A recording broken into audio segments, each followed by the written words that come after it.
Hello, everybody. My name is Jake Juip, and I'm an 18-year-old kid studying at the College for Creative Studies in Detroit. I'm really excited. Over the next 7.5 minutes, I'll share my story with you. Next slide, please. Thank you. So I was born in 2006, and I was a pretty cool kid. I was on a t-ball team that I loved. I was on a gymnastics team that I was super passionate about, and I was always fascinated by flying things. Me and my cousins would run around our backyards flying kites and playing sports and doing lots of awesome things.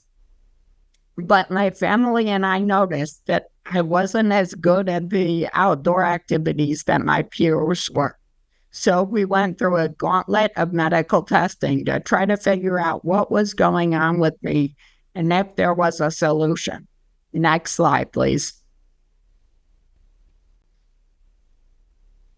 After several months of waiting on the results from these tests, we got the news that I had a rare disease called Friedreich's ataxia. I didn't realize how much these 4 words would really change my life. Next slide, please. When you hear the words "you have Friedreich's ataxia," you'll hear soon afterwards that there is no treatment and no cure for this rare disease. And that really filled me with a lot of dread and despair, because I knew that my future wouldn't be very bright with this new news. Instead of running slower from first base to second base in t-ball, I began to not be able to run at all, and so I had to drop out of t-ball, which I absolutely loved. Instead of not being able to stay on the balance beam as long as other kids, I had to quit the gymnastics team, which again I loved. It really hurt me. And instead of being able to run around the backyard with my cousins flying kites, I had to sit on the porch on the sidelines cheering them on. It really stank to me to know that I wouldn't be able to, as a kid, I wouldn't be able to have the same fun that I watched other kids have. Next slide, please. I wanted to fight my disease, and the best way that I found to do that was by participating in medical research.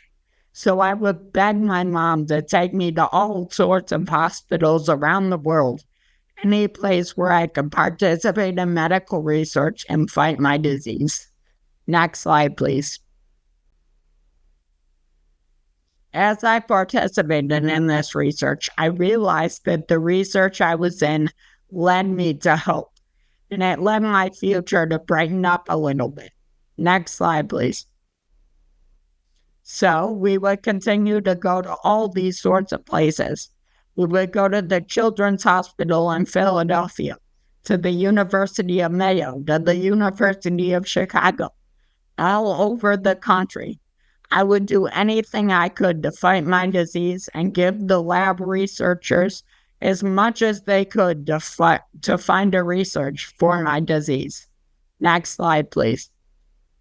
The more and more that I participated in this medical research, I realized that the research I was fighting towards led to progress. Next slide, please. And that progress paid off. Last summer, I received my first shipment of Skyclarys, the first ever FDA-approved treatment for FA. And it was a massive step forward for me. It gave me a lot of hope, and it let me realize that all the research I was participating in and all the progress I was leading in, that I was participating in, led to this moment. Next slide, please. Skyclarys became possible because of the Pediatric Priority Review Voucher Program, which supported Rihanna's development of Skyclarys. The Pediatric Priority Review Voucher Program did this because Rihanna is a small biotech and pharma company.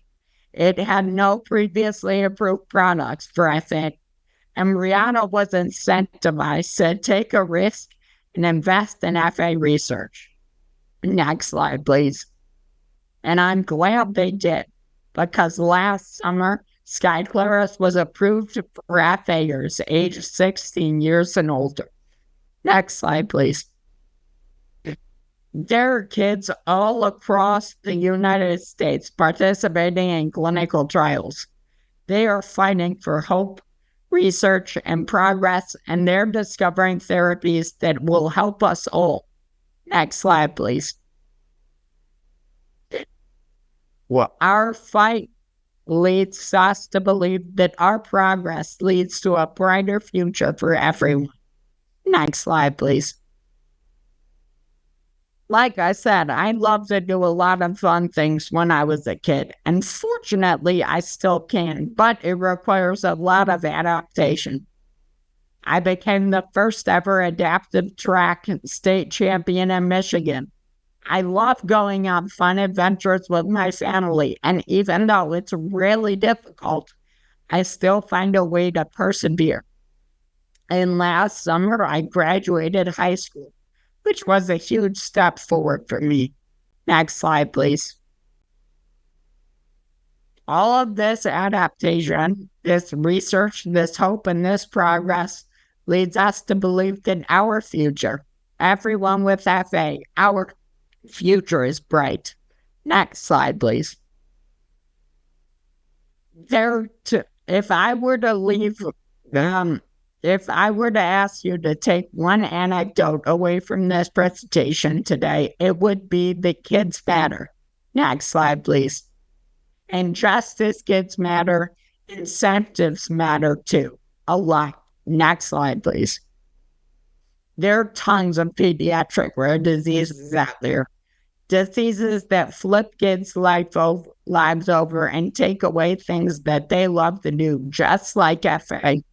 And they need more incentives for medical research and progress, not fewer.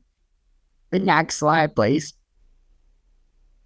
My hope is that for when future generations of kids hear the words "you have Friedreich's ataxia," they're not filled with dread and despair, but instead a little bit of hope. Next slide, please. When they hear the words "you have Friedreich's ataxia," they'll learn that there are treatments and there is a bright future ahead for them because Congress helped. Thank you very much.